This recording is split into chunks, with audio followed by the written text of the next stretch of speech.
Olá pessoal, sejam bem-vindos a mais um episódio Entre os Tetos, onde a gente vai discutir sobre um caso específico de forma leve, de forma simplificada, que façam vocês realmente entenderem esse conteúdo. Isso mesmo, eu sou a Bruna e hoje o nosso tema é o estudo caso-controle, um dos métodos mais utilizados em pesquisas médicas e saúde pública para entender melhor o que está por trás de certas doenças. E para esse papo, a nossa equipe está completa, onde a gente vai ali desvendar essa pesquisa. Então, aumenta o volume, se acomode e vem com a gente.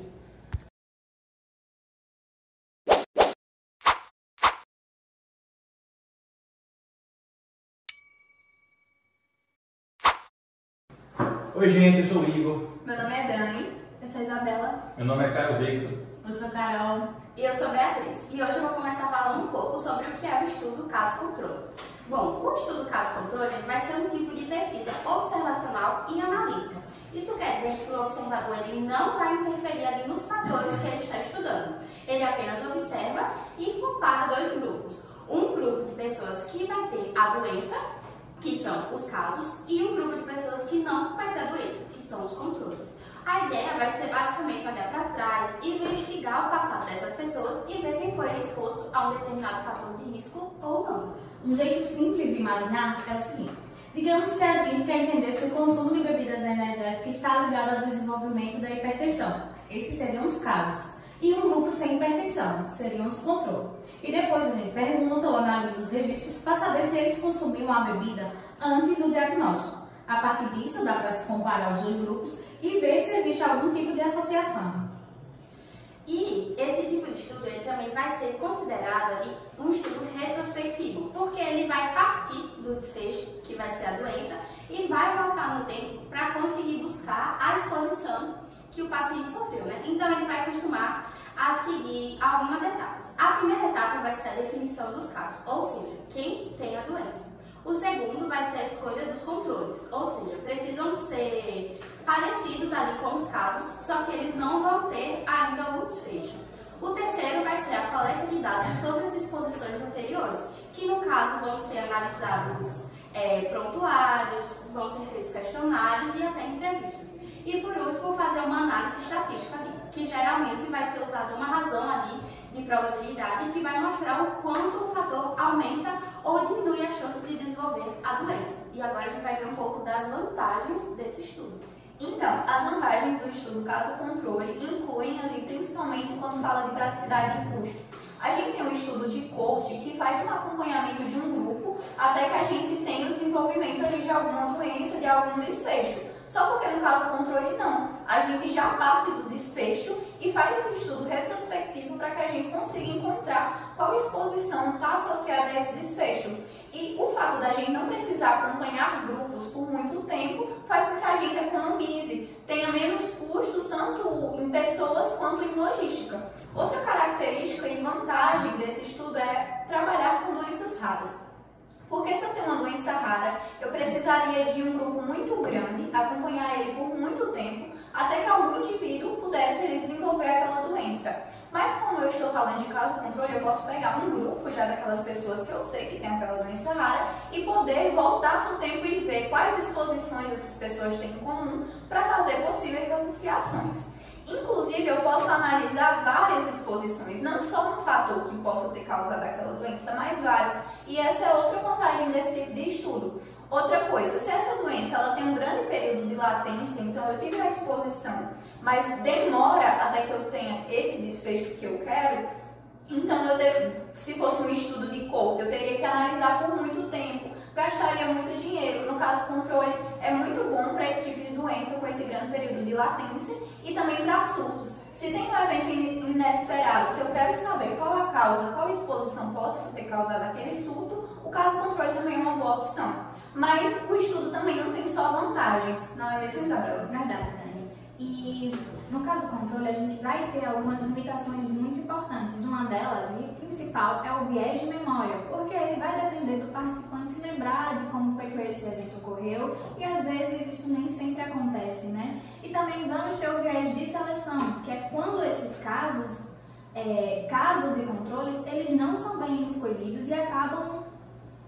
divergindo em aspectos aspectos muito importantes e, diferente de um ensaio clínico, a gente tem aqui que não dá para afirmar causalidade, apenas a associação entre o fator e a doença. Mas para exemplificar isso, Caio vai explicar para a gente. É isso aí, como as meninas já trouxeram bastante características sobre esse tipo de estudo, que é o caso de controle, trouxeram também as vantagens e as limitações. Eu trouxe um exemplo real que aconteceu ali na Britânia, nos anos de 1950, e foi publicado por uma revista médica britânica. E essa pesquisa foi feita por dois autores, onde foi Richard e Austin, e eles investigaram ali a relação que o tabaco tinha com o câncer de pulmão. E eles pegaram então dois grupos, eles pegaram ali um grupo de pessoas com câncer e um grupo de pessoas saudáveis. No caso, as pessoas com câncer seriam os casos e as pessoas saudáveis seriam os controles. E eles analisaram o histórico de fumo de cada um desses dois grupos. E eles chegaram ali à conclusão de que as pessoas que fumavam, que faziam uso do tabaco, do cigarro, elas tinham maior probabilidade de adquirir câncer de pulmão. E isso foi um marco ali na história dos estudos da medicina, e isso a gente pode também associar esse tipo de estudos com a atualidade, de como ele pode ser aplicado. E isso aí vai trazer um pouco para a gente. Exatamente, Caio. Essa questão a gente pensa, esse estudo não é tão recente. Muito pelo contrário, esse exemplo que eu trouxe é um exemplo muito importante, mas não é um exemplo atual. E um grande exemplo atual que a gente tem é a pandemia, onde foi algo de cunho global que a gente viveu no ano de 2020,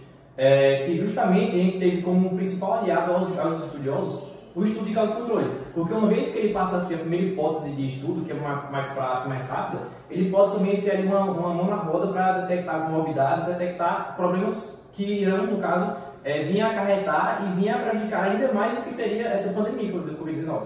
Então, esse fato dessas vantagens e desvantagens, como o pessoal já apontou muito bem, pode ser de cunho muito importante para toda a comunidade científica. Outro importante fato atual do estudo de causa e controle é justamente nos estudos, por exemplo, do celular comparado ao perigo de dirigir com o uso do celular. Porque uma vez que a gente tem um comparativo mais drasticamente ali entre o uso de usar o celular enquanto dirige e não usar o celular, a gente pode comparar justamente o causa e controle, comparar o quanto isso afeta na segurança do trânsito. Então isso é um ponto muito importante, assim como todos os outros estudos em relação a você, no caso, dirigir enquanto estiver bebendo, ou então dirigir sem estar bebendo. Tudo isso é causa e controle. A gente vai ter um caso controle que vai, no caso, submeter a estar alcoolizado ou então submeter a estar usando o celular, e isso aí vai comparar com quem não está usando, fazendo assim um estudo muito amplo e muito importante para toda a comunidade científica. Olá, galerinha do Entre Estetos. Hoje a gente está estreando o nosso caso sobre curiosidades e o tema de hoje é sobre caso controle. Iniciando por uma curiosidade, vocês sabiam que o caso controle, ele pode ter mais de um controle? Isso mesmo, pode ter 2, 3 ou até mesmo 4. Isso é muito importante porque vai aumentar a força da estatística quando se tem poucos casos. É uma forma ali de equilibrar o jogo quando a doença realmente é rara. Em situações que é muito positivo você utilizar esse tipo de estudo. E vocês sabiam que o estudo de caso de controle, ele não precisa necessariamente da incidência da população? Por exemplo, a gente pode pegar uma parte da população, estimar que seja a população inteira e fazer apenas um comparativo. Isso é muito útil, porque está na frente de estudos como, por exemplo, o estudo de Court, que ele vai precisar da incidência exata da população para determinar e para fazer o estudo baseado em cima disso. Aqui a gente não precisa da incidência exata, a gente pode pegar justamente uma parte, fazer o comparativo e só utilizar como sendo baseado. Isso é muito útil porque justamente vai favorecer em caso de estudo de doenças raras, em caso de publicações extremas, a gente pode pegar apenas uma parte da população e determinar que seja ela inteira. E aí a gente consegue basear em cima disso. E você sabia que o estudo de caso e controle, eles utilizam um processo de pareamento que é justamente para evitar que haja vieses de confusão. Então eles pegam pessoas que têm ali o mesmo sexo, moram na mesma região, para poder fazer esse estudo e minimizar ali o processo de vieses e a gente ter um estudo mais adequado. Por exemplo, se tivesse nós três no estudo, eles iam pegar eu e Daniele, que somos do mesmo sexo, que moramos numa mesma casa, para poder fazer esse estudo. Então é isso, galera. Espero que vocês tenham entendido esse conteúdo. Qualquer dúvida pode deixar aí embaixo que a gente responde. Joinha. Então, resumindo, o estudo caso-controle é como olhar no retrovisor da ciência. Ele parte do presente, volta ao passado e tenta entender melhor o caminho que levou à doença. E o mais legal é que, embora ele tenha limitações, a gente tem que ele já ajudou a salvar milhões de vidas. Como o Igor falou, um exemplo mais atual é justamente o exemplo da Covid-19, onde a gente analisou os fatores de risco e criou medidas protetivas de acordo com esses fatores de risco e a gente conseguiu, assim, combater essa doença. Esperamos ter curtido o episódio e entendido melhor esse tipo de pesquisa.